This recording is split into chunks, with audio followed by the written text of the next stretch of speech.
የወርቅ ሜዳሊያ በኢትዮጵያ ውስጥ 21 የወርቅ ሜዳሊያ አለ በቦክስ አሁን አንድ ቦክሰኛ አተናል ለኦሎምፒክ የሚሳተፍ ሚሊቴሪ አገባብህ ራሱን የቻለ አንድ አስደናቂ ነገር አለው። ኢትዮጵያ እኮ ተወራለች። መንገዱ ሁሉ ዝግ ሆኖ በቃ ወታደሩ በ12 ተረድፎ ነው። የፈረንሳይ ልጅ ውስጡ ጠንካራ ነው። መሬት ላይ ተከለው ቢኖር ቢችል መሬቱን ይቆፍረው ነበር። የአሰብ መንገድ እንዳይዘጋ ጥበቃ እናደርጋለን።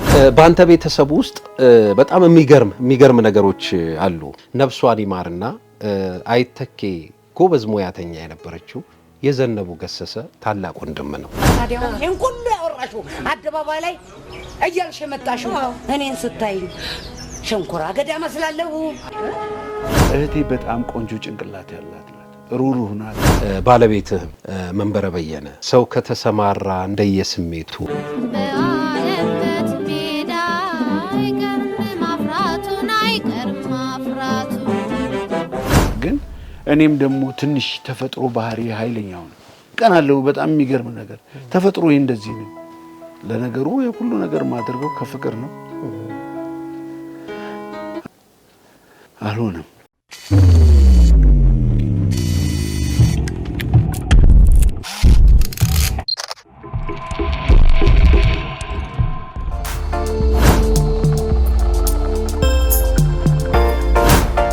ውድ በመላው ዓለም የምትገኙ ኢትዮጵያውያን ልክ እንዳላችሁበት ሀገር እንደምን አደራችሁ፣ እንደምን አረፈዳችሁ፣ እንደምን ዋላችሁ፣ እንደምን አመሻችሁ።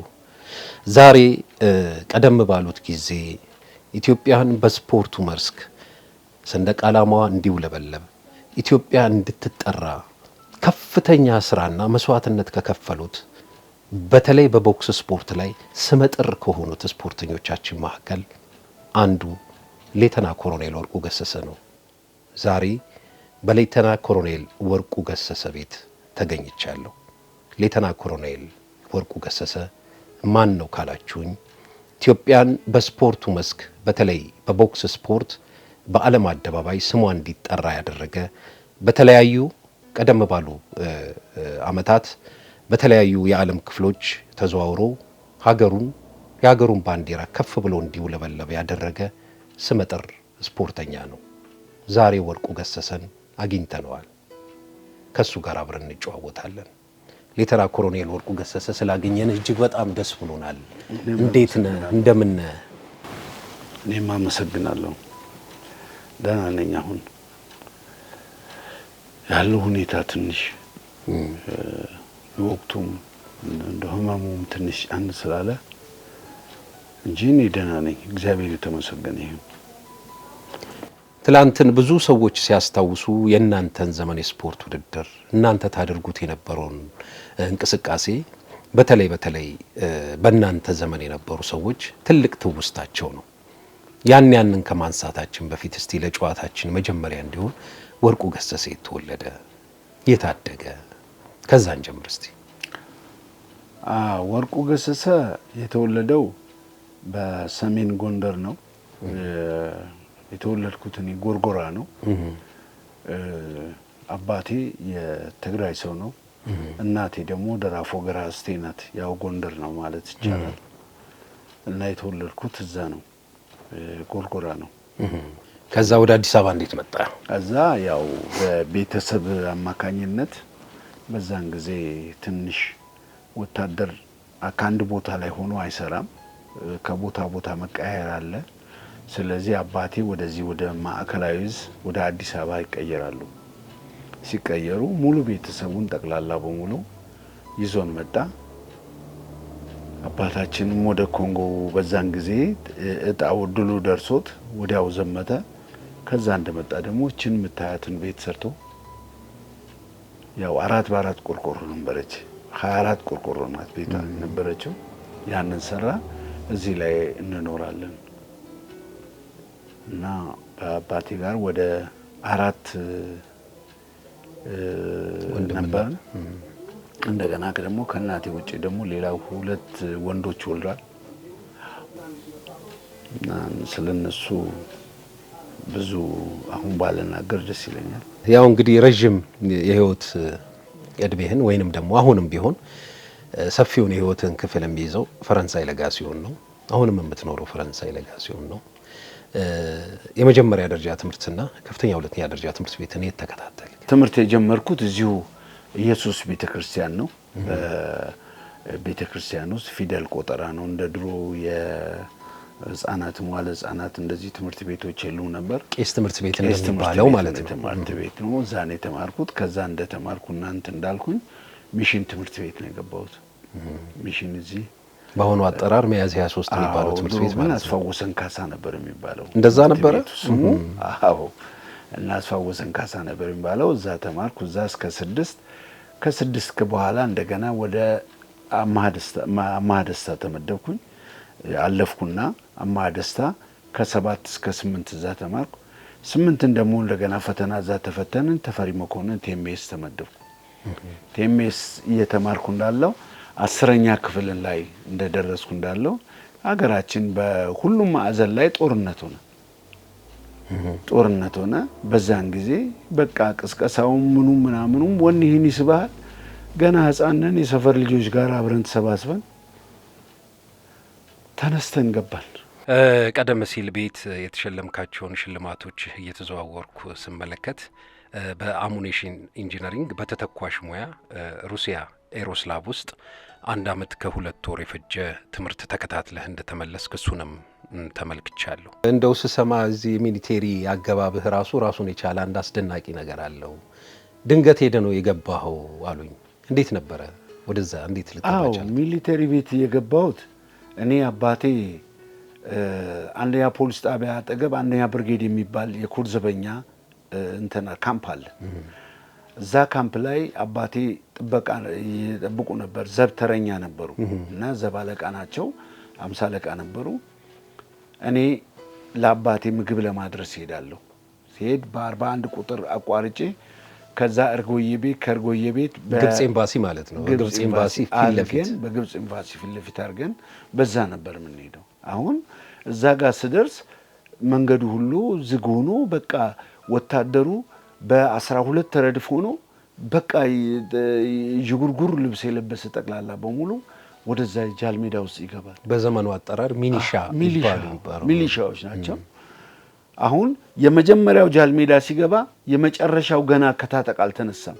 በ12 ረድፍ ነው የሚመጣው ሰልፉ። 300 ሺህ ሰራዊት ነው ጃልሜዳ ማለት ነው። ጃልሜዳው መጥቶ ፈሰሰ። የዛን ጊዜም እኔ አላወቅኩም ነበር ምንድነው ምናምን ስንል ከዛ ውሃ ሲሉ እዛ አካባቢ ላይ መታጠፊያው ጋር 3 ፓይለቶች የሰሩት አንድ አይነት ቤት አለ እና አስናቀች ወርቁ ቤት በጣም ይገርም። እዛ እነሱ ጋር ሰፈር ነው። የአባቴን የዘምግብ አስቀመጥኩና ዘምግብ አስቀምጬ ለነሱ ውሃ ማመላለስ ጀመርኩ። አባቴን ረሳሁት። 10 ሰዓት አካባቢ ሲደርስ ትዝ አለኝ። እየቀነሱ ሲሄዱ ትዝ አለኝና ምግቡን ይዤ አባቴ ጋር ወጪ ሄድኩ።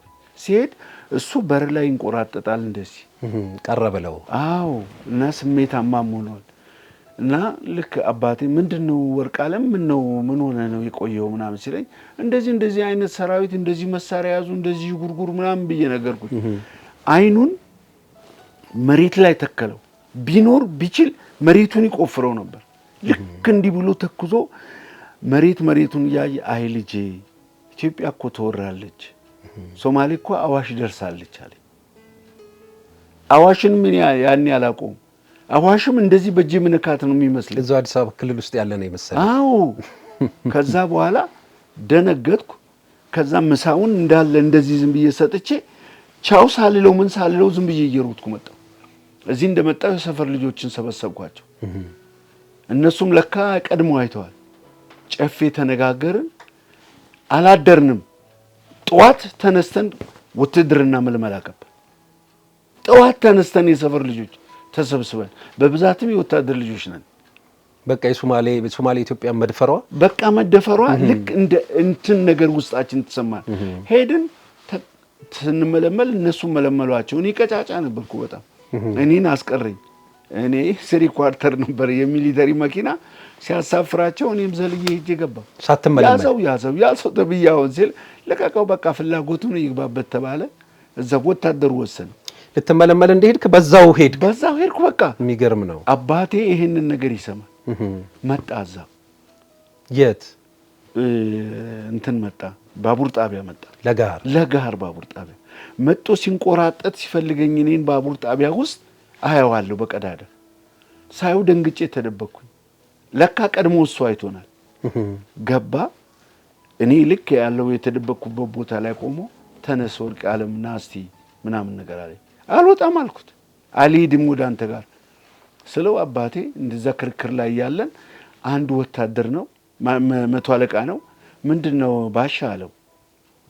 ምንድነው ብሎ ሲጠይቀው አይ ልጄን ምናምን ነገር። እንዴት የእርሶ ልጅ ሀገር የለውም እንዴ? እንዴት የሌሎች ልጆች ቤተሰቦቻቸው መጣዋቸው ወይ? እሱ ሚሊተሪ ስለሆኑ ነው? አይ አይደለም ልመክረው ነው አለ።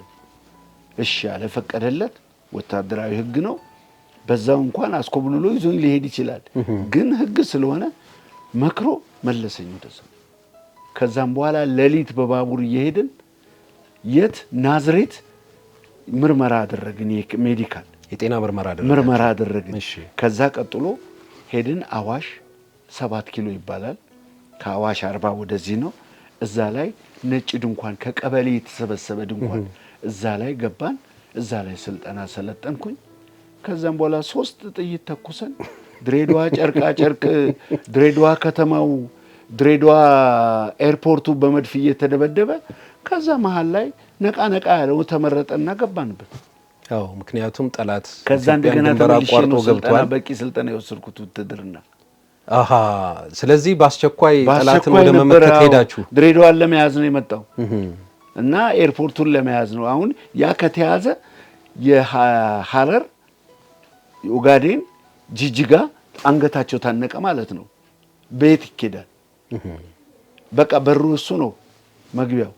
ያንን የምስራቅ እዝ በር መግቢያ እሱ ነውና ቆርጦ ያንን ቦታ ላይ ለማስቀረት ነበር የመጣው። ከዛም በኋላ ያው ወደ ውጊያ ገባችሁ። ወደ ውጊያ ገባው። ከዛ በኋላ ጠላትን አሳፍራችሁ አንገት አስደፍታችሁ ከኢትዮጵያ ድንበር ለቆ እንዲወጣ አደረግን። ከዛ እንደገና ስልጠና ሰለጠን ውትድርና። ከዛ በኋላ ተዋግተን መጠን እንደገና ሰለጠንን። ሜካናይዝድ ተመደብኩና ገባው ትምህርት። ያኔ ስገባ እኔ 10ኛ ክፍል ተማሪ ነበርኩኝ። ቲኤምኤስ ነበር፣ ተፈሪ መኮንን ነበር የምማረው። መጀመሪያ እዚህ ሚሽን ትምህርት ቤት እዚህ አስፋው ሰንካሳ፣ እንደገና አማሃ ደስታ ሽሮ ሜዳ ትምህርት ቤት ይባል ነበር ያኔ። ከዛ ቀጥሎ ደግሞ 8ን ሳልፍ ደግሞ ወደ 9 ቲኤምኤስ ተፈሪ መኮንን 1 አመት ተምሬ 2ኛ አመት 10ኛ ክፍል 3 ወር አልተማርኩም። ስገባ ስቀጠር እዛ ገባው ወደ ውትድርና ገባን። ያችን ፊደል መቁጠሬ ደግሞ ጠቀመኝ። እንደገና ሚሳኤል ምድብተኛ ሆኜ ማሉትካ ሮኬት ሚሳኤል ይባላል፣ የሩሲያ ነው፣ ተመሪ ሚሳኤል ነው። እዛ ምድብተኛ ተመደብኩኝ። ደብረ ዘይት አየር ኃይል ግቢ ከውጊያው በኋላ ትንሽ ገብ ሲል ተመለሰን እዛ ገባን። የሰሜኑ የምስራቁ ወደ ሰሜኑ ይደገማል ተብሎ መንግስቱ ኃይለ ማርያም ያን ጊዜ ሲያወጅ ለማጠናከር ገባው እዛ። በዛ ሚሳኤል ምድብተኛ ሆኜ ተመርኩ። በዚህ የህይወት ጉዞ በዚህ የአገር መከላከል እንቅስቃሴ ላይ መቼም ያው መውጣት መውረድ የተለያዩ የህይወት አጋጣሚ ፈተናዎች ይገጥማሉ። እንደው በቀጥታ ወደ እንትኑ ልምጣ ወደ ስፖርቱና ያው አንተ ስትወዳደርበት ብዙ ታሪክ ያስቀመጥክበት አንዱ ክፍል የድሮ ክቡር ዘበኛ ቀጥሎ ማዕከላዊ ይባል የነበረው ክፍል ውስጥ ነውና እንዴት ወደ ቦክስ ስፖርት መጣ? እኔ ወደ ቦክስ ስፖርት የመጣሁት በችም የፈረንሳይ ልጅ ጥሩ የተመቻቸ እንትን መሬት አለን። መሬት አቀማመጡ ቆንጆ ነው። ጨፌ የሚባል ሜዳ አለ። ከትምህርት ቤት ወጣን ትንሽ እረፍት ባለን ሰዓት ሁሉ ጨፌ ሜዳ ላይ ነው ስፖርት የምንሰራው። ጨዋታችንም እዛ ነው። የፈረንሳይ ልጅ ውስጡ ጠንካራ ነው። ምክንያቱም የተመቻቸ ነገር አለው። ስፖርት ይሰራል። በቤታችንም ዳምፕል ምናምን እናደርጋለን። በዚህ ላይ ደግሞ ቤተሰቦቼ ዝቅተኛ ቤተሰቦች ናቸው። ወታደር ቤተሰብ ነው። ለምግብ ማገዶ እንጨት ምናምን ሁሉ እንለቅማለን። እዚሁ ወደ ክዳን ብረት ወደ ጉራራ ላይ ራስጌው ጦጦ ስለሆነ የፈረንሳይ ጦጦ እየወጣን እንለቅማለን። ውስጣችን ጠንካራ ነው። ጉቶን ፈልጠን ነው ለቤተሰብ የምናመጣው። ያኔ ሰውነቴ ጠንካራ ነው። ስገባም እድሜ 18 ይሁን እንጂ 17 ወደ 18 ይሁን እንጂ ውስጤ ግን ከሌላው ጠንካራ ነው። በመከላከያ የሚሰጠውን የሚሊተሪ ሳይንስ ትምህርት ኮርሱን የመቋቋም አቅም አለ። መቋቋም አቅም ነበረኝ። ምክንያቱም በቃ ዝቅተኛ ቤተሰብ ልጅ ነኝ፣ እሰራለሁ፣ ስፖርቱንም እሰራለሁ። ከዛም በኋላ አሁን እንደዚህ እያደረግ እንዳለ እንደገና ደግሞ ካምፓችን ውስጥ አሰብ ክብደት ምናምን ነገር ሞካክራለሁ፣ እሰራለሁ። አሁን ቦክስ ሰይፍ ወልደ ማርያም ይባላል የመጀመሪያ አሰልጣኝ። አሁን እኔ ደፈጣ ነው ደፈጣ ሄጄ ተረኛ ነበርኩኝ። ደፈጣ ድፍጠን ጠብቀን የአሰብ መንገድ እንዳይዘጋ ጥበቃ እናደርጋለን። ከዛም በኋላ ጠዋት መጥቼ ደክሞኛል፣ ከጥበቃ ላይ ነበርኩኝ ደፈጣ ላይ ተኝቼ እንዳለ መጡ፣ ውስጥ እግሬን መታኝ። አሰልጣኝ መሬት ነበር መንተኛው፣ ስሊፒንግ ባግ አንጥፈን ተነሳለኝ። ፊዚካሊ ሰውነቴን ገና ለካ በፊት ገና ተመኝቶኛል። እሱ መጣና አሰልጣኝ አንተ አለኝ ቦክስ ብትሰለጥን ቦክስ አትፈልግም መጫወት ትፈልጋለህ ምናምን ነገር አለኝ። ደንግጬ ብድግ አልኩና ብንን አልኩ እና ልክ የልቤን የሆዴን ነው የነገረኝ ነው የመሰለኝ። ስሜቱ አንተ ጋር ነበር? እውነት ነው ሰይፉ አልኩት። አዎ 10 አለቃ ነበር፣ ሾፌር ነው። አዎ አለኝ።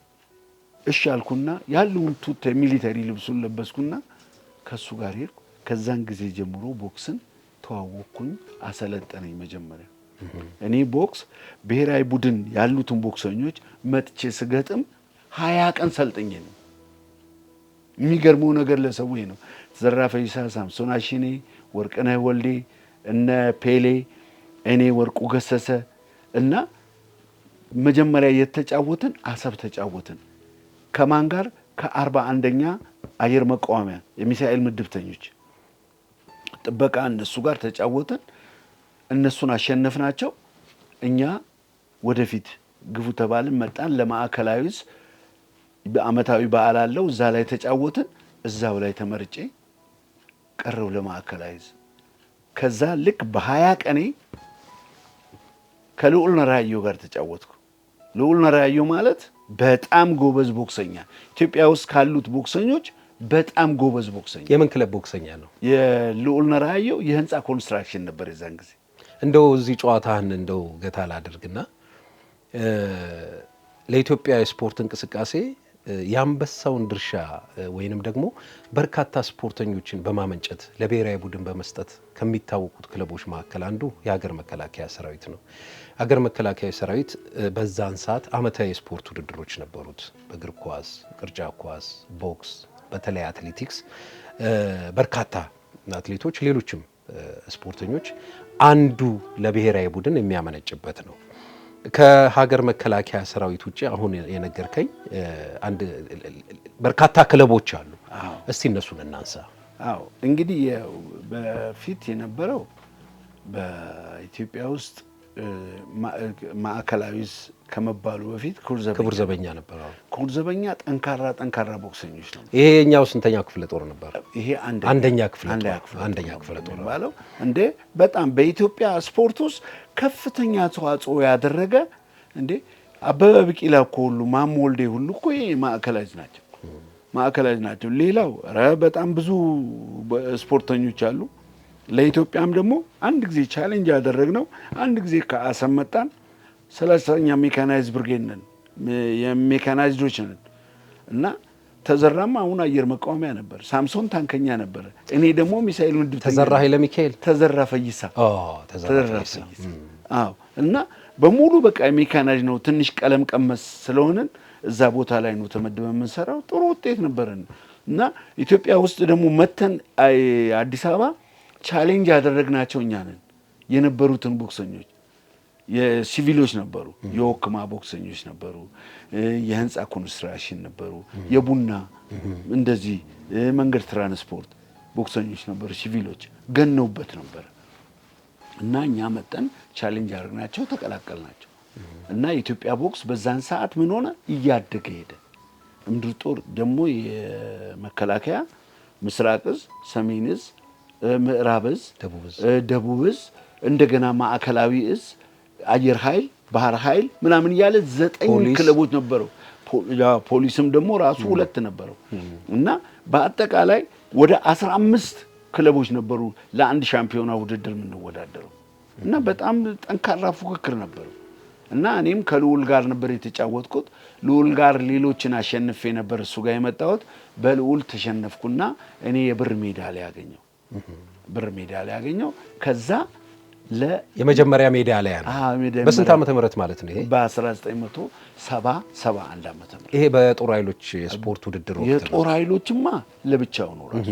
አሁን እኛ የሚሊተሪ ቦክሰኞች ትልቅ አድቫንቴጅ አለን ከሲቪሎቹ። ለምን የጦር ኃይል ውድድር አለ። እንግዲህ ነገርኩ ከ9 ክለቦች ጋር ነው የምንወዳደረው፣ እዞች ጋር የውስጥ ውድድር ነው የምናደርገው። እንደገና ደግሞ ከዛ ደግሞ 9 ክለቦች አሉ። አሁን ለምሳሌ ከኤርትራ ቦክሰኞች ይመጡ ነበር፣ ትግራይም ቦክሰኞች ይመጡ ነበር፣ ሲቪሎች ይመጡ ነበር። እንደገና ደግሞ ከምስራቅ የሚመጡ ነበሩ ቦክሰኞች፣ ደቡብ እዝ ተብሎ ከደቡብ የሚመጡ ሲቪሎች ቦክሰኞች ነበሩ። እና ኢትዮጵያ ውስጥ ቦክስ በጣም ሰፊ ነበረ። 18 ክለቦች ይጫወቱ ነበር። ከፍተኛ ውድድር 4 ጨዋታ ተጫውተ ነው ወርቅ የምትወስደው። ልጅ ሆኜ የማየት እጅግ በስፖርቱ የመደሰት አጋጣሚውን አግኝቼ ነበር። ጻንኜ ትንሿ ስቴዲየም ከፍተኛ ውድድር ይካሄድ ነበር። በተለይ የዓመታዊ የጦር ኃይሎች ስፖርት ውድድር ሲካሄድ ዋናው ስቴዲየሙን ጨምሮ በርካታ ቦታዎች ላይ ሰፋፊ የሆኑ ውድድሮች ይካሄዱ ነበርና ብዙ የስፖርት በተለይ የቦክስ ውድድር በጣም ብዙ ተመልካች ያለው እጅግ በጣም ኢትዮጵያ ከሌላ ሀገር ጋር የምትጫወት እስኪመስል ድረስ ከፍተኛ የሆነ በርካታ ህብረተሰብ መጥቶ የሚከታተለው ስፖርት ውድድር ነበረ። ከዛ በኋላ እንዴት ነው ወደ ብሔራዊ ልትሄድ የቻልከው? እንግዲህ አንዱ ትልቁ የመከላከያ ስፖርት ውድድር ቦክስ፣ እኔ አሁን 3 ጊዜ የፌስቲቫል የኢትዮጵያ መከላከያ ውድድር ተብሎ የሚወዳደር ውድድር አለ። ከዛ ውድድር ላይ 2ቱን እኔ ወርቅ ወስጃለሁ። አንዱን ደግሞ ከተስፋዬ ጆሮ ጋር ተጫውቼ ብር አግኝቻለሁ። እሱ ጋም በራሴ ስህተት ነው ሽንፈቱ የነበረው። ተስፋዬ አጭር ተጫዋች ነው። እኔ ግን ከሱ ጋር በቁመት የመጠቀም ትቼ ከሱ ጋር አጭር ጨዋታ ተጫወቱ። እሱ በብልጠት በለጠኝ። ከኔ ጋር ደግሞ ቀደም ሲል ደግሞ የናሽናል ቲምን ቦክሰኛ ነበረ እና በእንደዛ እኔ ያው በሱ ተሸነፍኩ። በእድሜ የተሸነፍኩት በሱ ነው እና ልዑል ነራዩ አለ። እኔ 102 ጨዋታ ተጫውቻለሁ። 100ን ጨዋታዎች አሸንፌያለሁ። 102 ተጫውተህ 2 ጨዋታ ተሸንፌያለሁ። 100ን አሸንፈሃል? 100ን አሸንፌያለሁ። በጣም ይገርማል። እና አሁን ይሄው የምታየው ነው 21 የወርቅ ሜዳሊያ አለኝ። በአንድ ጌም ላይ 4 ጨዋታ ነው የምትጫወተው ሜዳሊያ ለማግኘት የወርቅን ለመውሰድ እና ጌሙ እንደዛ ነው። ሌላው ደግሞ ከሌሎች ደግሞ የኛ የሚበልጠው ምንድነው? ሲቪሎች አሁን 70 60 ምናምን የተጫወቱ ናቸው የሚኖሩት። የኛ ደግሞ ለየት የሚለው የመከላከያ የራሳችን ደግሞ አለ። የመከላከያ የውስጥ ውድድር አለ። በጣም ኃይለኛ ውድድር። እኔ አሁን ከሲቪሎች ጋር ስጫወት ምንም አይመስለኝም።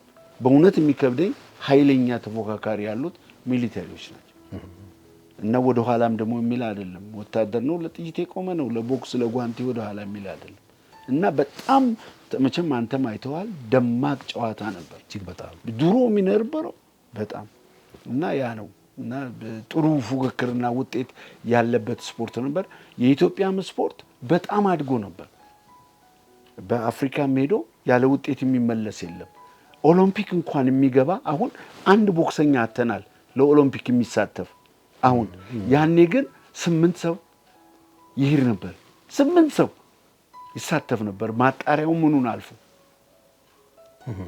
አሁን ግን የለም። አዎ የቦክስ ውድድር እንደበፊቱ አይደለም። የመቀዛቀዝ አይነት ስሜት እንዳለው የምናየው ነገር ነው። ስራው እየተሰራ ነው። ግን የዛን ጊዜ የነበረው ውድድር የበለጠ እንዲጠናከር ካደረጉት ምክንያቶች አንዱ እኔ እንደሚመስለኝ ከሆነ ሲቪሊያን ክለብ እና እናንተ ቀደም ሲል እንደተናገርከው ህንፃ ኮንስትራክሽን፣ ቡና የመሳሰሉት ስፖርቱን ለማበረታታትና ለማጠንከር የቦክስ ተወዳዳሪዎችን ይዘው ውድድር እንዲካሄድ ያደርጉ ነበር። ያ አይነት ስሜት አሁን ብዙ ቦታ ላይ የለም። ማረሚያ ቤቶች፣ ፖሊስ እንደዚህ ሚሊቴሪዎች አካባቢ ካልሆነ በስተቀር በሲቪሉ ብዙም አሁን እንደ በፊቱ በጣም ጎልቶ አለመውጣቱም ለስፖርቱ መቀዛቀዝ ወይንም ደግሞ ያንን መስመር የሚከተሉ ልጆች ያለመምጣታቸው ችግር ያ ሊሆን ይችል ይሆን? አሁንም ይኸውልህ በሲቪሉ ያለው ቦክስ ሁኔታ ላይ በጣም የተቀዛቀዘ ነው። አሁንም ያለው የተንገታገተ የኢትዮጵያን ቦክስ ሙጭጭ አርጎ ይዞ እንዳይጠፋ ያደረገ ፖሊስ ሰራዊት ነው። አሁን ፈጥኖ ደራሽ ፖሊስ አለ፣ አዲስ አበባ ፖሊስ አለ፣ ማረሚያ ፖሊስ አለ። አሁን እነዚህ ሶስቱ እስካሁን ድረስ ስቲል ነው። አሁንም እነሱ ናቸው የያዙት። ሌላ የሲቪል ቡድን ጥራ ብትለኝ እንደዚህ የጎላ ቡድን የለም። አሁን የለም። በቃ የኢትዮጵያ ቦክስ እየጨለመበት እየሄደ ነው ያለው፣ እየቀነሰ እየሄደ ነው ያለው። ምክንያቱም በቃ አሁን መከላከያ ደግሞ ቢኖር በተለይ ሞር ደግሞ ይባሰ ይሆናል። መከላከያ ስንት እዝ አለው? ለምሳሌ በጣም ስፋት ያለው ነው። ምስራቅ አለ፣ ደቡብ አለ፣ አራቱም ማዕዘን ይዟል። ከዛ ውስጥ ያለው ሜካናይዝድ አለ፣ አየር ኃይል አለ፣ ባህር ኃይል አለ። አሁን እነዚህ ክለብ ቢይዙ ቻሌንጅ ያደርጋሉ ከሲቪሉ ጋር። በዚህ መካከል ላይ ስፖርቱ ያድግ ነበር። አሁን ይህንን ነገር ቀረ። ልክ ኢህአዴግ እንደገባ የመጀመሪያ የሞት መቃብር ውስጥ የከተተው የመከላከያን ቦክስ ነው። ቦክስ ስፖርት ነው። በአሁኑ ሰዓት በዓለማችን ላይ በጣም አሰቃቂ ነፃ ዝላይ አለ።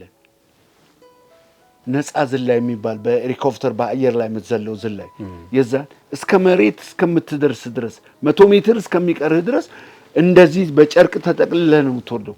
መሬት ጋር ሲደርሱ ነው ዘርግተው የሚወርዱት። አንዳንድ ጊዜ አልከፈት ቢል ሞት ነው። ያ እንኳን ስፖርት ተብሎ ውድድር አለ፣ ሻሙላ አለ፣ ሌላ ትግሎች አሉ። ቦክስ እኮ በቴክኒክና ጥበብ የምትጫወተው ነው። ግን ኢህአዴጎች ቦክስ አያስፈልግም ብለው አስቀሩት። እንግዲህ መቼም ያው ከሀገር ውስጥ ውድድር ደግሞ በርካታ ሀገሮች ሄደህ ውድድሮችን እንዳካሄድክ አውቃለሁኝና የት ሀገሮች ሄድክ? ምን አይነት ውጤት አገኘ በዚህ በቦክስ ስፖርት? እንግዲህ እኔ ከዚህ ልጀምርልህ። መጀመሪያ በሀገር ውስጥ ረጅም ጊዜ ተጫውቻለሁ። ወደ 9 ዓመት ነው የተጫወትኩት በሀገር ውስጥ። አሁን ጨዋታ በአመት ውስጥ ግፋ ቢል በፊት ነው። አሁን እንኳን እኔ አካባቢ ላይ ስወጣ ስጨርስ ቦክሱን አነስተኛ ነው። በፊት ግን በአመት 6 ውድድር ይደረግ ነበር ኢትዮጵያ ውስጥ። እዚህ አዲስ አበባ በተለይ ከክፍለ ሀገር ሁሉ መጥተው እዚህ ይደረግ ነበር። እኔ አሁን የወርቅ ሜዳሊያ በኢትዮጵያ ውስጥ 21 የወርቅ ሜዳሊያ አለኝ በኢትዮጵያ ውስጥ በቦክስ። ሁለቱ ከመከላከያ ነው። ሌላው የኢትዮጵያ ሻምፒዮና 6 የወርቅ ሜዳሊያ አለኝ። ክለቦች ያኔ አንደኛ ኤ እና ቢ ተብሎ ነበረ ውድድር። አሁን ወደ መጨረሻ ጊዜ የመጣው ያኔ ግን ሻርፕ ነው። ሁሉም ከየትኛው ይምጣ ወክሎ ከመጣ በኤ ምድብ ነበር የሚጫወተው። እኔ አሁን ለምሳሌ ከአሰብ መጥቼ ነው ከልዑል ነራዮ ጋር የተጫወትኩት። ልዑል ነራዮ ማለት የናሽናል ቲሙ ተጫዋች ነው። በዛን ጊዜ እንደውም ጀርመን ሀገር አሸንፎ ብር ይዞ መጥቶ ነው ከኔ ጋር የተጫወት ነው ልዑል። እኔ ግን የዛን ጊዜ ስንት ነው የ20 ቀን ቦክሰኛ ነው ከሱ ጋር ሲጫወት እና ያኔ ድሮ ምርጫ ምናምንም በሌለበት ነበር ጨዋታ የሚደረገው የነበረው። በጣም ጠንካራ ነው። በጣም ከፍተኛ ፉክክር ይደረጋል። በተለይ ሁለቱ ኦክማ 4 ኪሎ ኦክማ፣ ታች ደግሞ አዲስ ከተማ ኦክማ እንባላለን። እዛ ውስጥ የሚሰለጥኑ ልጆች በጣም ጠንካራዎች ነበሩ። በዛ ነው እና ለዚህ ለብሔራዊ ቡድንም ሆነ ለአገርን ወክሎ በጦር ኃይልም ለመወዳደር የረዳኝ የሀገር ውስጥ ውድድር ነው። ለምርጫም የሚያገባ ጠንካራ የሀገር ውስጥ የስፖርት ውድድር ነበር የቦክስ። እሺ እንግዲህ ብዙ ጊዜ ሆኖ እንደ ድል ለናሽናል ቲም ከሚመረጡ ለብሔራዊ ቡድን እኔ ያልተመረጥኩበት ጊዜ የለም። እዛ ላይ እንገባለን። ሆቴል ያኔ ጥሩ ነው፣ ጥሩ ጊዜ ነው። በምግብም በምንም አትበደልም። መጀመሪያ ትመረጣለህ፣ እየተመላለስክ ትሰራለህ። ሆቴል ሳትገባ ምግብ፣ ምሳ ታገኛለህ። የትራንስፖርት ይከፈላል። ሄደህ እየተከታተልክ ቦክሱን ትጫወታለህ። መጨረሻ ላይ ማጣሪያ ይባላል። ማጣሪያውም ልክ እንደ ትክክለኛ ጌም ነው የምታደርገው።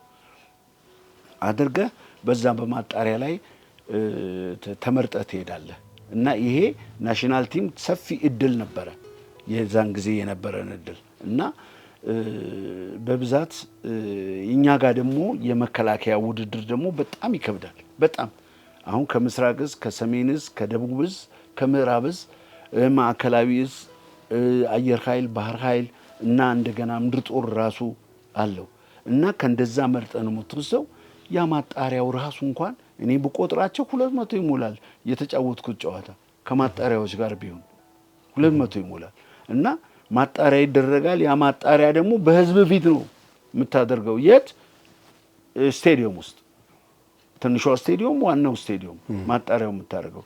ከዛ አድሎ እንዳይኖር ነው። ከዛ ተመርጠህ ትሄዳለህ እና የመጀመሪያ ጊዜ እኔ የወጣሁት ኩባ ነው። ብር ሜዳሊያ አግኝቼ መጣሁ። በዛን ጊዜ ያው ኤሬራ ቅድም ባልኩ በተሸነፈው በሱ ጋር ተሸንፌ እንትን አልኩኝ። የኩባው ታዋቂ ቦክሰኛ ማለት ይሄ ኦሎምፒክ ላይ ተሸላሚ የነበረ ቦክሰኛ ነው። የሶስት ወርቅ ሜዳሊያ ባለቤት ነው። ከሱ ጋር ተወዳድረህ ብር ሜዳሊያ መጨረሻ ላይ እኔ አንድ የካምፑቻያ ቦክሰኛና የአንጎላ ቦክሰኛን አሸነፍኩ። ሁለቱን አሸንፌ እሱ ደግሞ ሌሎች ደግሞ የጀርመኑን ቦክሰኛ ኮክን አሸንፎ ሌላ አንድ አሸንፎ እሱም ለቀረበ ወደ እኔ ጋር ከኔና እሱ ደግሞ ደረሰን። በዕጣ ሲደርሰን እሱ እንዳጋጣሚ 3ኛ ዙር ጨርሼ ነው 3 ዙር ጨርሼ ከሱ ጋር 3 ዙር የሚጨርስ የለም ከኤሬራ ጋር በእውነት ነው የምነግርህ። 3ኛ ዙር ማይነር ሰከንድ ሲቀረው እኔን ዱላ አገኘ እና እኔ በዛን ሰዓት ተሸነፍኩ። እኔ እንደውም ስወጣ ጨዋታው አለቀ ወይ ብዬ ነው የጠየኳቸው። በጣም ከባድ ነው። በጣም ከባድ ነው። እንደው አሁን የተለያዩ የሙያ ዘርፎች አሉ። እንደው ይሄንን የስፖርት ውድድር እንዴት መረጥኩት፣ እንዴት ገባው ብለህ የተማረርክበት ጊዜ የለም? ቦክስ ለተመልካች በጣም ከባድ ነው። እኔ በእውነቱ ነው ወንድሜ የምነግርህ ነገር በእውነቱነቴን ነው። ስቲል ነው እስካሁን ድረስ ቦክስን ወደዋለሁ። እኔ እንጃ እንዴት እንደሆነ ሊገባኝ አልቻለም። ቦክሰኞችም አሁን ያሉትም በፊትም የነበሩት ቦክሰኞች እጅግ በጣም በፍቅር ነው ወደ ነው የምንገባው። እንደው የቦክስ ስፖርት ላይ አሁን በውድድር ወቅት እንደው ያጋጠመ ራስን ስቶ መውደቅ፣ ሌላውም እንዲስት ማድረግ፣ አሁን ቅድም እንዳልከው ተመተህ ውድድሩ ማለቁን እንኳን የማይታወቅበት ሰዓት እንዲህ አይነት ገጠመኝ ከኤሬራ ጋር ልክ ነህ። ያው ግን እኔ አንድ ነገር ጉራ አይደለም እውነቱን ነው የምነግርህ። እኔ በቦክስ ውስጥ አንድ ኤሬራ ጋር ነው እኔ ኖካውት እንትን የተሸነፍኩት። እኔ አዲስ አበባ ውስጥ እንኳን ኖካውት ይቅርና እንደዚህ አንገዳግደውኝ የሚያውቁ ቦክሰኞች የሉም። እኔ በጭንቅላቴ ነው ተሸክሜ እንጨት ተሸክሜ ያደኩ ሰው ነበርኩ። ጠንካራ ተፈጥሮ ስራ በጣም ጠንካራ ያደርጋል። እኔ ጉቶ ስፈልጥ የነበርኩ ሰው ነኝ።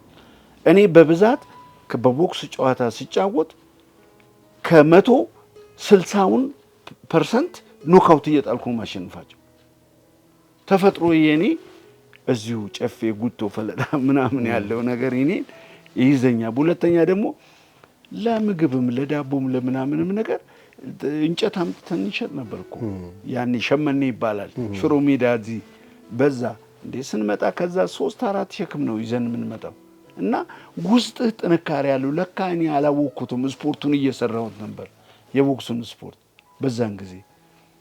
በጣም ይገርማል። እና በጣም ከመጀመሪያ ከሄድክበት ኩባ ሄደ የብር ሜዳሊያ ካመጣበት ውድድር በኋላ ሌሎች ሀገሮች ወዴት ሄድክ? አዎ ከዛ እንደገና ኤሮስላቭ ሩሲያ ውስጥ ሄድኩኝ። እዛም በጣም ጥሩ ጨዋታ ተጫወትኩ። 2 አሸንፌ በዛን ሰዓት ቡድኑ የሄደው ቡድን 12 ሀገር ነው። የ12 ሀገር 2 አሸንፌ ነሐስ አገኘው። ያው እሱም በጥሩ ሁኔታ በድል ተመልሻለሁ። ሌላው ቡልጋሪያ አለ። እንደገና ደግሞ እዚህ ሶሻሊስት ሀገሮች በብዛት የምንሳተፍ የነበረው በኤሮፕ ውስጥ እና በእስያ ውስጥ ባሉት ሀገሮች ላይ እንደዛ አይነት ውድድሮችን እናደርግ ነበረ እና በብዛት እኔ ውጤታማ ሆኜ የነበረው በመከላከያ ቦክስ ነው። አሁን ለመከላከያ ቦክስ ጥሩ ውጤታማ ካሉ ቦክሰኞች አንዱ እኔ ነኝ ማለት ይችላሉ።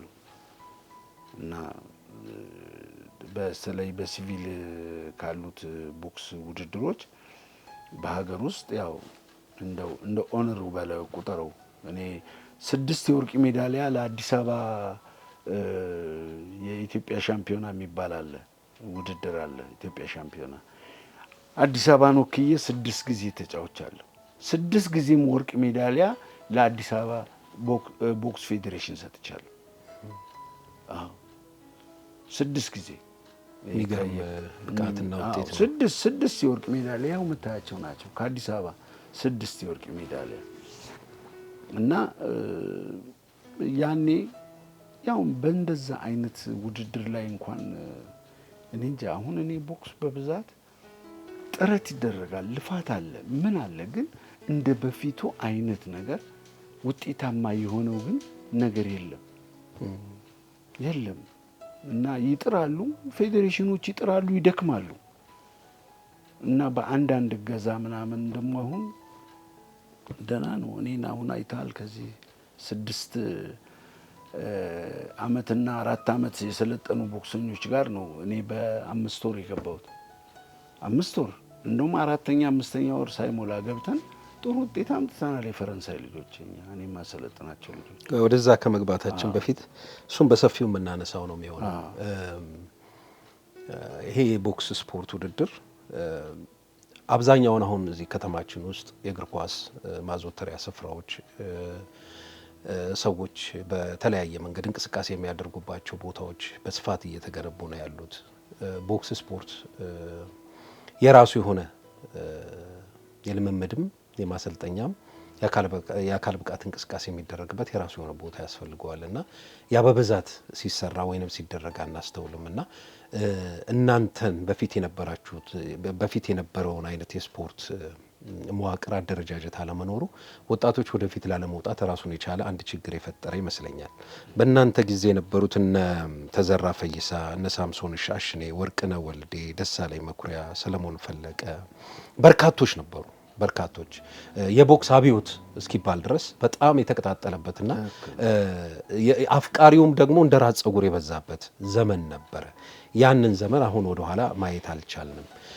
አንተ አሁንም ቢሆን ታዳጊዎችን ይዘህ እያሰለጠንክ ነው ያለኸው። የመመልከት እድሉ ገጥሞኛል።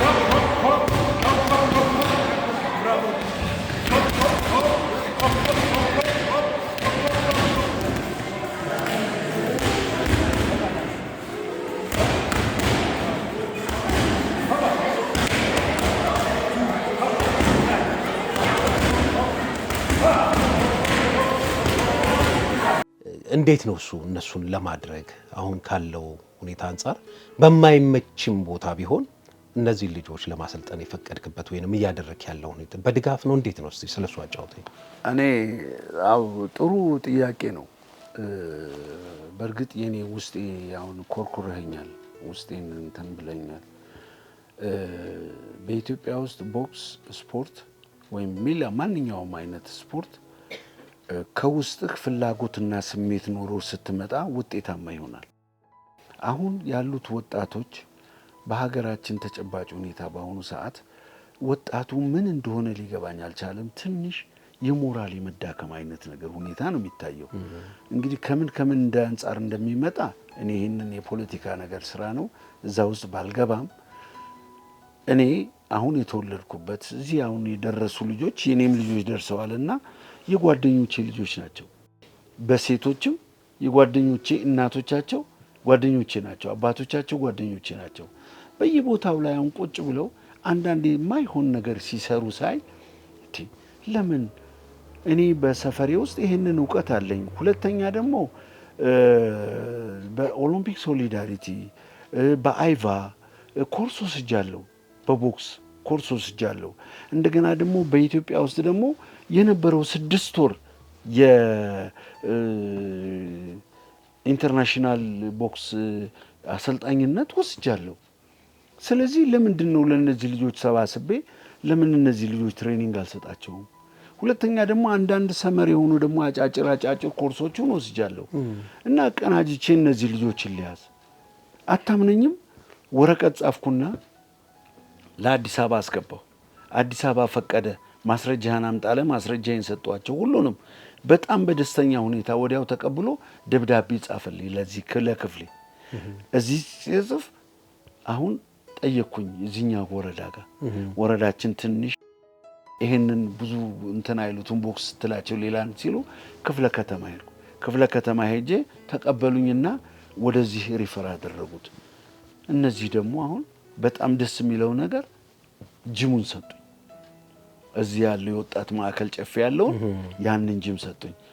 አታምነኝም ነው የምነግርህ። ወረቀት ለጠፍኩኝ በዛ ነገር እንደዚህ ቦክሱ ስልጠና መውሰድ የሚፈልጉ ወጣቶች አዎ ብዬ ለጠፍኩኝ። አታምነኝም? በአንድ ሳምንት ውስጥ ስንት ይመጣል መሰለ? 43 ቦክሰኞች መጠው ተመዘገቡ። አለኝ ሊስት የተመዘገቡበት። ከዛም በኋላ ቦክሱን ጀመርኩ። ስጀምር ጓንት የለኝም 40 ሺህ ብር አውጥቼ ጓንት ይገዛው 5 ሺህ ብር 8 ጓንት በጣም ይገርማል። ገዛሁና በቃ ወደ ስልጠና ውስጥ ገባሁ። ስልጠና ስገባ ተወኝ፣ ህፃናቶች ይመጣሉ፣ በእድሜ ደግሞ ይበሰሉ ይመጣሉ፣ ሰውነታቸው ጥሩ የሞሉ ልጆች ይመጣሉ፣ ሴቶች 8 ሴቶች መጡ። በቃ ጥሩ ፈረንሳይ ልጆች ደግሞ ስፖርቱን በጣም ነው የሚወዱት። እነ ዘርፉ ሌሎችም ታዋቂዎች እነ ተዘራም እዚህ ሰፈር ነበሩ እኮ እነ ፔሌም እነ ጅዳ እነ መኩዬ አሁን እንግዲህ ገና ልጅ ነው። አሁንም የአውራ ነው ለፖሊስ በጣም አውራ ልጅ ነው። በጣም እኔ በጣም ነው ማደንቀው። በጣም ስፖርተኛ ነው። ማረሚያ ቤት ቁልፍ ሰው ነው። አዎ እና ጥሩ ጎበዝ ልጅ ነው። ራሱን የሚጠብቅ ነው። ቦክስ አሰልጣኝ መሆን ደግሞ ራሱን ያልጠበቀ ሰው ወዳቂ ነው። እሱ በጣም ራሱን ይጠብቃል። ጎበዝ ውድድርም አሁን ታዲያስ መታል ምን ይላል? ውጤታማ ያደረገ ነው። በኢትዮጵያ ውስጥ ውጤቱ የሱ ነው። ስለዚህ እና ፈረንሳይን አሁን ፈረንሳይ እያደረገ ያለው መኮንን ነው። በጣም ደስ የሚለኝ የምወደው ልጅ ነው። እና ከዛም በኋላ እዛ ገባሁ፣ ማሰልጠን ጀመርኩ። በዚህ አጋጣሚ መኩዬም ባለህበት አድናቆታችን ይድረስ። አንድ ቀን ያንተንም ስራ እንደዚሁ ለኢትዮጵያ ሕዝብ የምናቀርብ ነው የሚሆነው። እንግዲህ መልካም ውጤት መልካም ስራ እንዲሆንልህ እኛም ከልብ እንመኛለን። ወርቅ እየቀጠለ በዛ ላይ ደግሞ ትልቅ እገዛ ያደረገልኝ ዘርፉ ነው። ዘርፉ ፓድ ያመጣልኝ፣ ጓንቲዎች ያመጣልኝ 2 ጓንቲ። አሁን ከዛ ጋር ሲሆን እኔ 8-10 ሆኑ ጓንቲዎች። ዘርፉ ለብዙ ስፖርት ወዳዶች በጭንቅ በጣር ለሚገኙ ሰዎች ደራሽ ነው። እሱም ለነገሩ ያው የቦክስ ተወዳዳሪ ነበረ። ዘርፉ የኔ ልጅ ነው። እኔ በቦክስ ወደ ትሬኒንግ ወደ ዘበኛ ሲሄድ የት ይጠብቀኛል መሰለ? እንትኑ ጋር ነው የሚጠብቀኝ፣ አሳሰፋ መጋዘን በእነሱ ቤት መውጫ ጋር እዛ ጋር ይጠብቀኛል። ተያይዘን እጁን ይዤ እሄዳለሁ። እዛው ማዕከላዊ እዝ የአስፓልት ሜዳው የለም፣ እዛ ላይ ነው ትሬኒንግ ከኛ ጋር የሚሰራው። ከኛ ጋር ነው የወጣው፣ ከኔ ጋር ነው አብሮ ይሰራ የነበረው። እና ጠንካራ ልጅ። እኔ ሰውነቱን ገና በህፃንነቱ ያኔ ትንሽ ፎቶ አለ የሱና የኔም አለ ብታየው ምን ብዬ ልንገርህ ስለ ገና ህፃን መልኩ የሚያምር ነው። እንዲሁ ለቦክስ የምትሳሳለት እንዲገባ ማትመርጠው ሰው ነው። ግን ፍላጎቱና ስሜቱ እንደዛ ሆኖ ገብቶ ይኸው እንግዲህ በኢትዮጵያ ውስጥ በሰረገላ ሄዶ የተጫወተና ህዝብ ስንቲፎዞ ያለው ሰው በጣም ጎበዝ ቦክሰኛ ኦሜር ላይ ነበር ሲወዳደር። አዎ እኔ ራሴ እረካለሁ። እኔ በረሃ ሆኜ በውጊያም ቦታ ላይ ሆኜ አንዳንድ በመናያቸው ነገሮች ዘርፉ እንደዚህ ያሸነፈ ዘርፉ እንደዚህ ያለ ሲለኝ መሰረቱ እኔ ስለሆንኩኝ ውስጤ በጣም ደስተኛ ነው። አሁንም ለኔ ብድሩን መለሰ። ጓንቲዎችን፣ ጥርስ መከላከያ፣ ባንዴጅ ሲመጣ ከውጭ ሲመጣ ይዞልኝ ይመጣል። ዘርፉ ያው ነዋሪነቱ አሜሪካ ነው። ያው እንግዲህ ከስፖርቱ ትንሽ ራቅ ቢልም ስፖርቱን የሚያዘወትሩና ለሚከተሉ ወጣቶች አቅሙ የፈቀደውን ሁሉ በማድረግ ይታወቃል። ዘርፉ ባለህበት ቦታ ሁሉ መልካምና ደግ የሆነ ነገር እንዲገጥም ከልብ እንመኛለን። እናመሰግናለን። አሜን። ወርቅዬ እንደው ከዚህ ከቦክሱ ደግሞ ትንሽ መለስ ስላድርግህና በአንተ ቤተሰብ ውስጥ በጣም የሚገርም ነገሮች አሉ። በነገራችን ላይ ተመልካቾች ሌተና ኮሎኔል ወርቁ ገሰሰ በኢትዮጵያ ኪነ ጥበብ ውስጥ ከፍተኛ ስራ የሰራች የራሷን አሻራ ያስቀመጠች ነፍሷን ይማርና አይተኬ ጎበዝ ሙያተኛ የነበረችው የዘነቡ ገሰሰ ታላቅ ወንድም ነው። ታዲያ ይሄን ሁሉ ያወራሽው አደባባይ ላይ እያልሽ መጣሽው እኔን ስታይ ሸንኮራ አገዳ መስላለሁ፣ ስኳር ፋብሪካ መስላለሁ ወይም ሰውነት በሙሉ ስኳር አለቅላቂ ወሬኛ ሙች። ሌላው በጣም የሚገርመው ነገር እናንተ ቤት ውስጥ በስፖርቱም በኪነ ጥበቡም ራሱን የቻለ በኢትዮጵያ ውስጥ ታዋቂ በዛን ሰዓት ህዝብ በጣም የሚያውቃችሁ ገናና ከነበራችሁ ሰዎች በኪነ ጥበቡ ዘነቡ አለች፣ በስፖርቱ በቦክስ አንተ አለ። ሌላው ደግሞ በጣም የሚገርመው እዛው አንድ ክፍል ውስጥ ነበረ የምትሰሩት ማዕከላዊ ወይንም ክቡር ዘበኛ ውስጥ ባለቤትህም መንበረ በየነ ሰው ከተሰማራ እንደየስሜቱ በዋለበት ጎራ አይቀርም ማፍራቱ በሚለው ዜማ ትታወቃለች። ባለቤት ነበረች። ሰው ከተሰማራ እንደየስሜቱ በዋለበት ሜዳ አይቀርም ማፍራቱን አይቀርም ማፍራቱ። እንዴት ነው ስፖርትና ኪነ ጥበቡ ተቀናጅቶ በአንድ ቤት ውስጥ? አው እንግዲህ መቼም እንደ እድል ሆኖ በርግጥ አባታችን የኛ አባታችን ተምረን እንደውም ሌላ ቦታ ላይ እንድንደርስ ነው። በተለይ ዘነቡ በጣም ጎበዝ ተማሪ ነበረች። ዘነቡን በጣም በብዙ በስፋት ነው የሚጠብቃት። እኚህም ራሴ የምጠብቃት እስከ እድሜ መጨረሻ ድረስ ስናደድባት የሞተች ብትኖር ዘነቡ ናት። እና እህቴ በጣም ቆንጆ ጭንቅላት ያላት ናት፣ ሩሩህ ናት፣ ለሰው በጣም አዛኝ ናት። እና ደግሞ ዘነቡ አንድ ነገር እውነት ነው ብላ ከገመተች እስከ መጨረሻው ድረስ የምትገባበት ናት። እና እህቴን እኔ ነኝ የገደልኳት ማለት ይቻላል። እኔ ወደ ውትድርና ቤት ገባው። ወንድማችን ማለደ በኢሃፓ በራችን ላይ ነው የተገደለው። መቼም ታውቁታላችሁ። እንደዛ ሲሆን እኔም በቃ ተስፋ መቁረጥ ያው ወደ ውትድርና ቤት ቅድም በነገርኩ አይነት መንገድ ገባው። እሷም ቤት ብቻዋን ስትቀር እናታችን እኛ ጋር አልነበረችም። ብቻዋን ስትቀር በቃ ቤቱ በላኛለች። በቃ ቤቱ ብቻውን ባዶ ሆነ። አባቴም የሉም፣ ዘመቱ ወደ ውትድርና፣ እኔም ሄድኩኝ። አሁን ብቻዋን ስትቀር በቃ የምታደርገው ስታጣ ቤቱን ዘግታ ያለ ሰው እሷ የት ገባች? ሰሜን ዕዝ ኪነት ገባች። ሚሊቴሪ ቤት ውስጥ ተቀጥራ አስመራ ሄደች። እዛም እግዚአብሔር የተመሰገነ ይሁን ጥሩ ስራዎችን ሰርታ ታዋቂ የሆነች ድራሚጀር ዘንጎርጓሪ ነበረች። እሱን በኋላ እንመጣበታለን ብዬ ነው። ብዙ እንትን የማያውቀው ማርሽ ባንድ ዘንጎርጓሪም እንደነበረች ነው። ዘንጎርጓሪ ነበረች። እንደገና ደግሞ ተወዛዋዥ ነበረች፣ ታዋቂ ተወዛዋዥ። አሁን ራስ ቲያትርም ተወዛዋዥ ሆና ነበር ምሰራ የነበረው እና በሀገር ደረጃ ሞክላ የአርቲስቶች በተየ ክለቦች ተመርጠው ሙዚቀኛ ክፍሎች ተመርጠው ተሰባስበው ከሚሰሩትም አንዷ ሆና ብዙ ወደ ዓለም ይዞረች ሰው ናት ዘነቡ ማለት እና እሷም በነበረችበት ታዋቂ ናት። እንዳጋጣሚ ሆኖ የእግዚአብሔር ነገር ይሄ ጡት ካንሰር ነው የአሟሟቷ እሱ ነው። በዛ ምክንያት ያው ህይወቷ ሊያልፍ ችሏል። እና በእርግጥ ዘነቡ የኢትዮጵያን ሕዝብን ያመሰግናለሁ። የሚችለውን ያህል ደግፏታል፣ የሚቻለውን ያህል ነገር እንትን ብሏል እና ረድቷታል። በህይወቷን ብቻ እግዚአብሔር ነፍሷን ይማር። ዘወትር ሁሉ ጊዜ እግር እሳት የሆነብኝ ነገር ቢኖር የሷ ነው። ሌላው መንበረ በየነ ማለት አብሮ አደግን፣ እዚሁ ነው የምናድረው። የኛ መንገዱ ይሄኛው ነው። እዚህ ጋር ነው ቤታቸው፣ አቶ ጫላ ቤት ጋር ፈረንሳይ ለጋ ሲሆን ገነተ ኢየሱስ አካባቢ ማለት ነው። ያው እኔ ቤት አሁን እኔ ያለሁበት ይሄውን የተቀረጸበት ከሱ ፊት ለፊት ነው ቤታ። ጠዋት ማታ እንገናኛለን። በህፃንነታችንም አብረን እንገናኛለን እንትንላለን።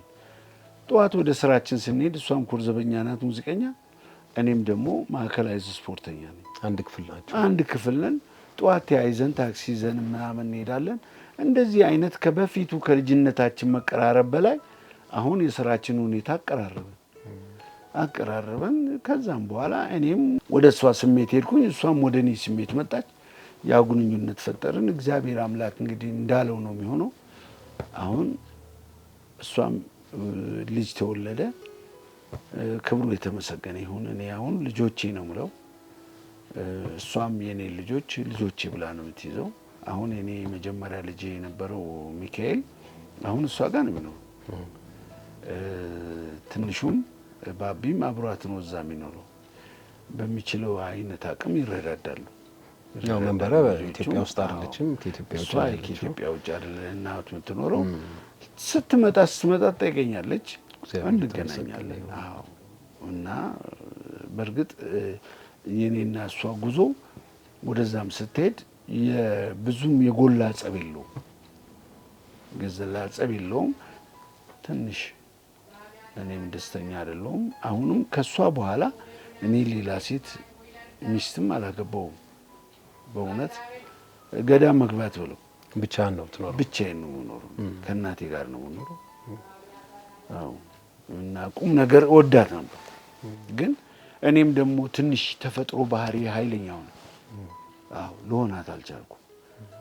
እሷ መለያየታችንም ጥሩ ነው። እሷም እኔም በህይወት ልንኖር ይችላል።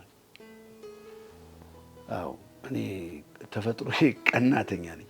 ኢቭን ወንድ ጓደኞቼ እኔ አሁን አንተ ጋር ጓደኝነት ይዤ አብረን ብንሄድ እኔ ጋር አብረን እየሄድን እያለ ከኔን ተነጥለህ ሌላ ሄደህ እዛ ስታነጋግርና ብትቆይ በቃ ደስተኛ አይደለሁም። እቀናለሁ። በጣም የሚገርም ነገር ተፈጥሮ እንደዚህ ነው። እኔ እንኳን ለልጆቼ እናት ይቅርና እና እንደዛ አይነት ስሜት አለ። አልተመቻትም የኔ ቀናተኛ መሆን። ለነገሩ የሁሉ ነገር ማድረገው ከፍቅር ነው። አልሆነም። አንዳንድ ጊዜ ያው እያንዳንዱ ነገር መልካም ባላችሁበት ቦታ በመልካም በጤና መኖር ራሱ ትልቅ ጸጋ ነውና እሷን ባለችበት ቦታ መልካምና ደግ ሁሉ ከሷ ጋር እንዲሆን እንመኛለን። እንደው ከዛ ባሻገር እንግዲህ ለሀገራችን በስፖርቱ መስክ የተለያዩ ሀገሮች በመሄድ ሀገር ውስጥም ከፍተኛ የሆነ ሜዳሊያ ውጤት በማምጣት በዘመኑ እጅግ በጣም ገናናና ታዋቂ ከነበሩት ስፖርተኞች መካከል አንዱ ነበርክ። አሁን እንዴት ነህ? ጤና እንደው ብዙ ሰው በተለይ ይሄኛው ዘመን ትውልድ ያንተን አሻራ ያንተን ለሀገር ያበረከትከውን አስተዋጽኦ በቅጡና በልኩ ላይ ያውቅ ይችል ይሆናል። ፈልገን ያገኘንህም ከዛ አንጻር ነው። አሁን በምን ሁኔታ ላይ ነው ያለው ወርቁ?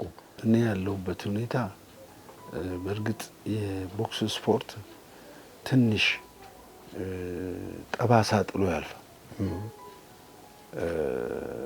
አሁን በእንደዛ አይነት ጉዳት ውስጥ ነው ያለሁት እኔ። አሁን የነርቭ ችግሮች አሉ። በተለይ በግራ እግሬና በግራ እጄ ላይ ትንሽ መሰብሰብና የመጨማደድ አይነት ነገርና የመያዝ አይነት ነገር አለው። በዚህ ላይ ደግሞ የአንድ የሞንጎሊያ ቦክሰኛ ጋር ሲጫወት እዚህም የጎድን አጥንቴ ተሰብሯል እና ያው እንግዲህ ስፖርት ሰራ መስዋዕትነት ትከፍላለህ። እዛ ሕክምና በቂ አላገኘሁም። እዚህ መጥቼ እድሜ ለመከላከያ የላቤን የደሜን ዋጋ እየከፈለኝ ነው ያለው። ሕክምናውን እየተከታተልኩ ነው። ነገር ግን ያው ከእድሜም አንጻር አድርጎ እጅና እግሬን አሁን የመሸምቀቅ አይነት ነገር ነው ያለው። በዚህ ላይ ደግሞ በቃ እንደዚህ አይነት ነገር ያኔ ስታደርገው የነበረውን ነገር በስተርጅና ጊዜና ደግሞ እድሜ ሲሄድ ደግሞ ልታደርገው ማትችለው ነገር ሲኖር ትንሽ አይምሮ ላይ ብስጭት ምናምን ነገር አለ። አሁን እንደገና ስኳር አለብኝ። አሁን እሱ ደግሞ ምን አስከተለ? ኮሌስትሮልና ግፊት አመጣ። አሁን የሚገርም ነገር ነው። መርፌ ይወጋለሁ።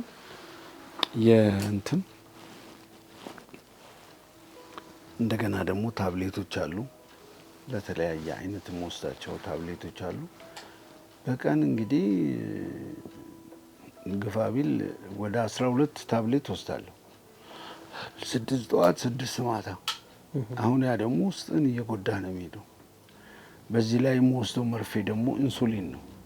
ኢንሱሊን ደግሞ የምወስደው ከኔ ክብደት ጋር ተደርጎ የተሰጠኝ ዶክተር ብሩክ ይባላል። አሁን በመከላከያ ውስጥ ነው ያለው። በጣም ጎበዝ ዶክተር፣ በእውነት ወጣት ነው፣ ልጅ ነው። በእኔ ልጅ እድሜ ነው ያለ ነው የሚመስለኝ እና ጥሩ እንክብካቤ ይንከባከበኛል። የረዳኝ ነው ያለው ደግሞ ታሪኬ ነው። ትንሽ ነው የሚሸረፈረ ፈረጌ ነግሬዋለሁ እና በደስተኛ አይነት ሁኔታ ይረዳኛል። እና አሁን ኢንሱሊንም ወስደው ቀላል አይደለም። በኢንሱሊን በቀን 30 በፊት መጀመሪያ ደግሞ ከ30 እስከ 40 ምናምን ነበር የምወስደው ሲሲ እና ያ ደግሞ ይከብዳል። በዚህ ላይ ደግሞ ወጣ ብለህ ሰርተህ አትመጣም።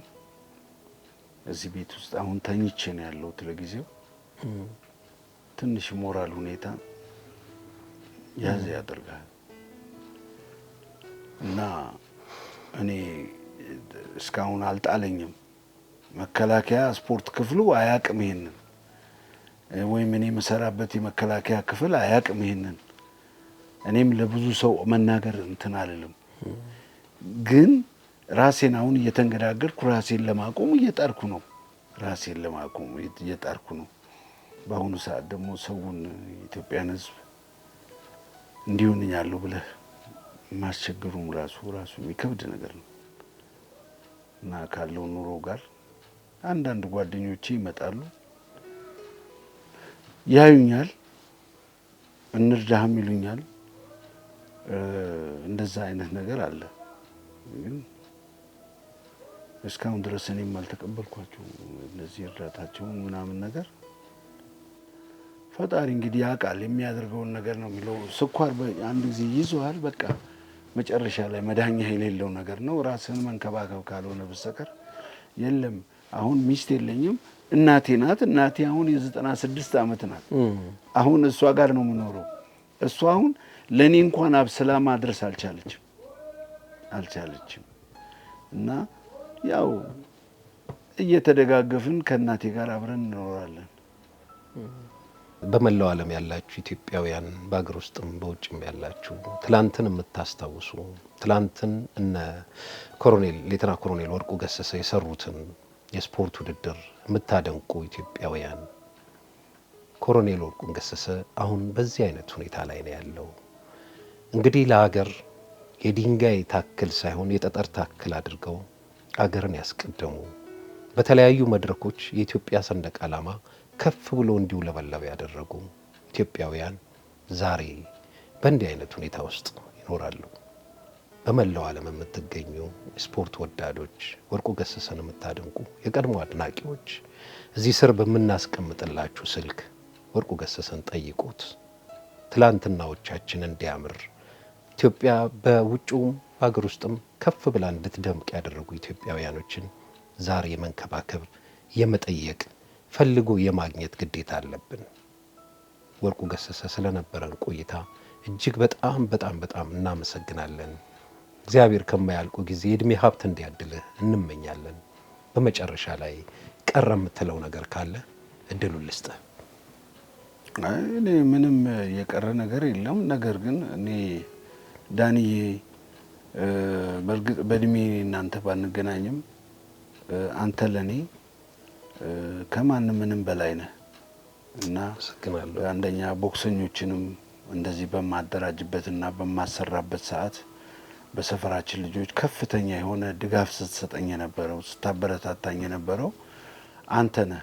አሁንም እኔ ታምሜ መተኛቴን ሰምተህ ሮጠ መጥተሃል።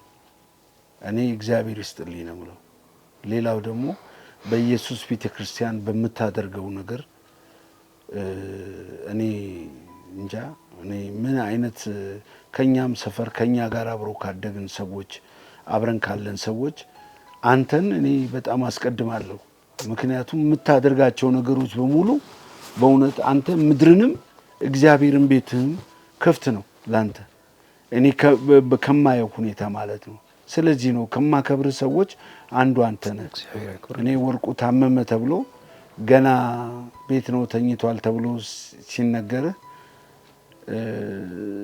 እንደዚህ አይነት ነገር ይዘህ መምጣትህና እኔ ባልተዘጋጀሁበት ድንገት መጣህ እንደዚህ በማድረግህ እኔ በጣም ገርሞኛልና እኔ እድሜ ይስጥላለሁ። ልጆችህንም ይባርክልህ። አዎ ጥሩ ወንድሜ ነህ እና አመሰግናለሁ። አንተም ትላንትናችንን ያስታወስከን መመኪያችን በብዙ መንገድ አካባቢው እንዲለማ እንዲጠቀም እንዲታወቅ ወጣቶች ካልባሌ ቦታ ታቅበው በስፖርቱ ራሳቸውን እንዲችሉ ወደፊት እንዲመጡ ህልማቸውን እንዲኖሩ እንዲሆነህ እንኳን አልተኛህምና ከፍተኛ ጥረትና እገዛ ነው የምታደርገው። በእውነቱ ከሆነ ይሄንን ለመግለጽ ቃላት ጉልበት ያላቸው አይመስለኝም። እንግዲህ ቀደም ብዬ እንደነገርኩ እግዚአብሔር እድሜና ጤናውን ብቻ እንዲያበዛልህ እመኛለሁ። በደሬማክ ዩቲዩብ ቻናል ስም በተመልካቾቻችን ስም ይሄንን ነው የምንመኘው። አዎ አንድ የቅድም እንትን ያልኩትና ምናልባት ካልተናገርኩት አሁን የማሰለጥናቸው ልጆች በ4 ወር ውስጥ ጨዋታ አድርገው 1 ወርቅ 1 ብር 3 ነሐስ አግኝተዋል። 8 ልጆች ብቻ አቅርቤ ማለት ነው። ከአዲስ አበባ ፕሮጀክቶች ከ36ቱ 6ኛ ወጥተናል። ከየካ ክፍለ ከተማ ደግሞ 1ኛ ወጥተናል። ይገርም ነው እና ጥሩ ውጤታማ ልጆች ናቸው ያሉት። አሁንም እግዚአብሔር አምላክ እኔ ትንሽ እንትን ቢለኝ እንደው ሌላም ሄጄ እነሱ ጋር መቆም እንኳን ችዬ በቃልም በዚህ አይምሮ ስራም እንደ ጉልበትም ባይኖረኝና አሁን እጄን ነው የሚሰማኝና እዚህ እግሬ ላይ የሚሰማኝ እሱን እንኳን ባይኖር ቁጭ ብዬ ልጆቹም እየጓጉ እየመጡ የሚጠይቁኝ እነሱ ናቸው እና እነሱን እግዚአብሔር አምላክ ካለ ለነሱም አምላክ ብሎ ቢያተርፈኝ ጥሩ ስም ያላቸውና ጥሩ ውጤት የሚደርሱ ልጆች አሉ። አይታቸዋል በደንብ። አዎ ስለዚህ ለነዛም እግዚአብሔር ያተርፈኝ የምመኘው ይሄንን ነው እንጂ እኔ ሞትም መፈራ አይደለም። እግዚአብሔር አለ ለነሱ ቢያደርሰኝ ደስ ይለኛል። እንግዲህ በአገር ውስጥም በውጭም ይህንን ዝግጅት የምትከታተሉ የስፖርቱ አድናቂዎች፣ የሌተና ኮሎኔል ወርቁ ገሰሰ አድናቂዎች ትላንትናችንን ያደመቀልን ሀገር ያስጠራ ይሄን ጀግና ስፖርተኛ በእንዲህ አይነት መልክ ማየት ለሁላችንም ስሜት አይሰጥምና እንግዲህ ከስር ባስቀመጥንላችሁ አድራሻ ሌተና ኮሎኔል ወርቁ ገሰሰን ጠይቁት። በርካታ ወጣቶችን በፕሮጀክት ደረጃ እያሰለጠነ ነው። እነዚህም ሰልጣኞች ብዙ ግብዓት ይፈልጋሉ። ከጓንት ጀምሮ የጥርስ መከላከያ፣ ትጥቅ የመሳሰሉት ነገር ያስፈልጋቸዋል። እነሱ የሚሰለጥኑበት ቦታ በተደጋጋሚ ጊዜ ተገኝቼ እንቅስቃሴያቸውን አይቻለሁ። እውነት ለሀገር የሚተርፉ ወደፊት ከፍተኛ ውጤት የሚያመጡ አያያዛቸው አሁን የሚሄዱበት መንገድ እጅግ በጣም አመርቂ ነው። ከፍተኛ የሆነ ስልጠና ነው ወርቁ እየሰጣቸው ያለው። እንግዲህ ወደፊት ለሀገራችን ከፍተኛ ውጤት እንዲያመጡ የሁላችንም እገዛ ስለሚያስፈልገው ሁላችንም የምንችለውን ከማድረግ ወደ ኋላ አንበል። የዛሬውን በዚሁ ቋጨን። በሌላ ዝግጅት መልሰን እስክናገኛችሁ ድረስ ለሀገራችን ሰላም፣ ለሁላችንም ሰላም ይሆንልን። አመሰግናለሁ።